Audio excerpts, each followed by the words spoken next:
আজ আমি ওড়িশার ফেমাস একটি মিষ্টি রেসিপি বানিয়ে দেখাচ্ছি। ওড়িশাতে এই মিষ্টিগুলো ভীষণই জনপ্রিয় আর খেতে ভীষণই ভালো লাগে। তাই আপনারা যদি এই মিষ্টি আগে কখনো না খেয়ে থাকেন, একবারের জন্য হলে বাড়িতে বানিয়ে খেয়ে নিতে পারেন। আর এই মিষ্টি বানানোটা একেবারেই সোজা, শুধুমাত্র দেখা মাত্রই যে কেউ বানিয়ে নিতে পারবেন। তো দেখুন মিষ্টিগুলো কতটা নরম ও স্পঞ্জি হয়েছে। প্রথমে আমি এখানে নিয়ে নিচ্ছি ফুল ক্রিম মিল্ক। আর ছানা কাটানোর জন্য ফুল ক্রিম মিল্ক নিলেই ভালো হয়, এতে করে ছানাটা বেশি হয়।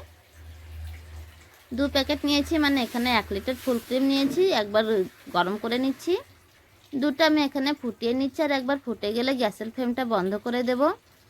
মিষ্টির জন্য সর্বপ্রথমে কিন্তু এখানে ছানাটা কিন্তু নরম হতে হবে। নরম ছানা দিয়ে কিন্তু রসগোল্লা বানানো ভালো হয়। আর চেষ্টা করবেন আমার মতো করে একবার বানানোর জন্য। আমি এখানে দুধটা ফুটিয়ে রেখে দিয়েছি, 2 মিনিট পর্যন্ত জাল করে নিয়েছিলাম।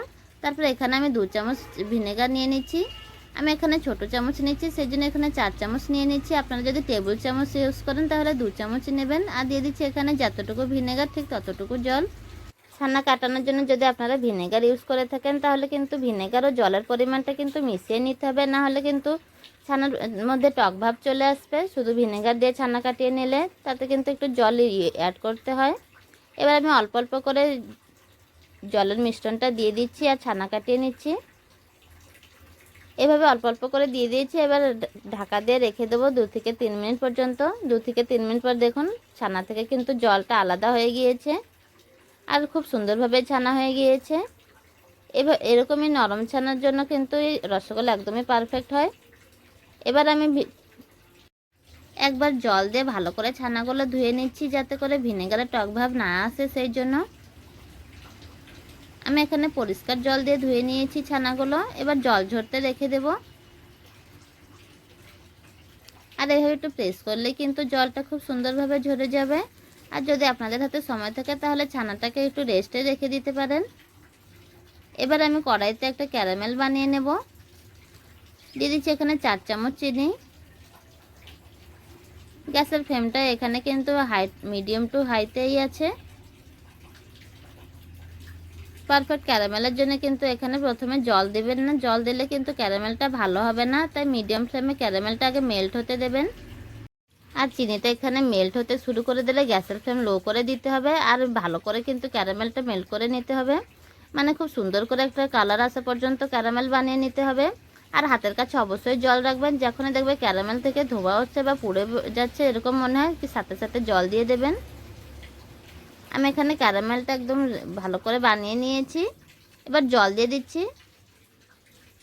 রসগোল্লার জন্য কিন্তু জলের পরিমাণটা সবসময় বাড়িয়ে দেবেন। আমি এখানে কিন্তু বেশ জল দিয়ে দিচ্ছি 5 গ্লাসের মতন। আর দিয়ে দিচ্ছি এখানে 200 গ্রাম চিনি। চিনি ও জলটা মেল্ট হতে থাকুক, তার মধ্যে আমি এখানে ছানাগুলো বল বানিয়ে নেব। এখানে কিন্তু 1 লিটার ছানা থেকে আপনারা অনেকগুলো রসগোল্লা বানিয়ে নিতে পারবেন, 11 থেকে 12টা পর্যন্ত, যদি মিডিয়াম মতন সাইজে করে নেন। এবার আমি কিন্তু 5 থেকে 7 মিনিট পর্যন্ত ছানাগুলো ভালো করে মেখে নেব। ছানাগুলো হাত দিয়ে ভালো করে ডলে ডলে মেখে নিতে হবে। আর তার মধ্যে দিয়ে দিচ্ছি আমি এখানে 2 চামচ মতো গুঁড়ো দুধ। গুঁড়ো দুধ দিয়েছি তার কারণে এখানে খেতে ভালো লাগবে। আপনারা মিল্ক পাউডারটা এখানে একদমই অপশনাল, ভালো লেগে থাকলে দেবেন, না হলে স্কিপ করে দেবেন। এবার ছানাগুলো ভালো করে ডলে ডলে মেখে নিচ্ছি। আর এভাবে হাতের তালুতে ভালো করে ডলে মেখে নিতে হবে, তাহলে রসগোল্লাগুলো ভালো হবে।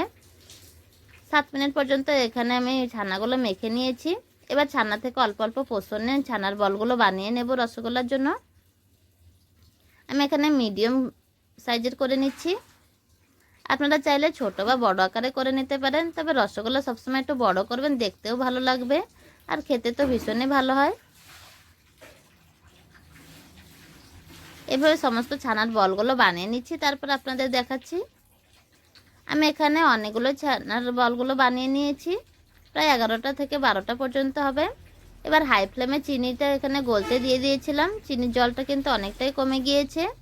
আর এখানে 4 গ্লাস জল দিয়ে দিয়েছিলাম, তাই পরিমাণটা একদমই পারফেক্ট হবে। এবার ছানার বলগুলো দিয়ে দিচ্ছি। আর গ্যাসের ফ্লেম কিন্তু এখানে হাইতেই করে দেওয়া আছে। হাই ফ্লেমে প্রথমে 15 মিনিট জাল করে নেবেন, তারপরে 15 মিনিট পর আবার মিডিয়াম ফ্লেমে 15 মিনিট জাল করে নিলে কিন্তু রসগোল্লা একদম তৈরি হয়ে যাবে। তো দেখুন হাই ফ্লেমে কিন্তু আমি এখানে 15 মিনিট জাল করে নিয়েছি। আর রসগোল্লাগুলো কতটাই বড় হয়ে গিয়েছে। আর দেখতেই পারলেন কিন্তু রসগোল্লা বানানো কতটাই সহজ।